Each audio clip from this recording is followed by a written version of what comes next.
చెప్పండి, నేను మాట్లాడతా. అవును, ఇప్పుడు ఆర్టీఎక్స్ పంపిస్తావు, అప్పుడు ఏం చేస్తావు? నువ్వు బాధ్యత వహిస్తావా? ఇలాంటి పనికి మాలిన మాటలు మాట్లాడొద్దని చెప్పండి. ఎవరు ఆఫీస్ రమ్మని చెప్పండి, నేను మాట్లాడతా.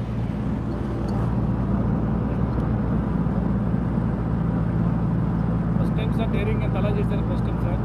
అదే సార్.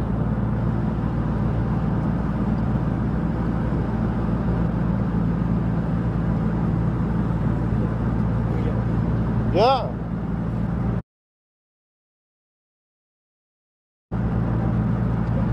నేను ఆఫీస్లో కూడా వస్తానంటే లేదు సార్, 10,000 మంది జీవితాలు పోతాయి సార్. ఏంటి 10,000 మంది జీవితాలు పోయాయి?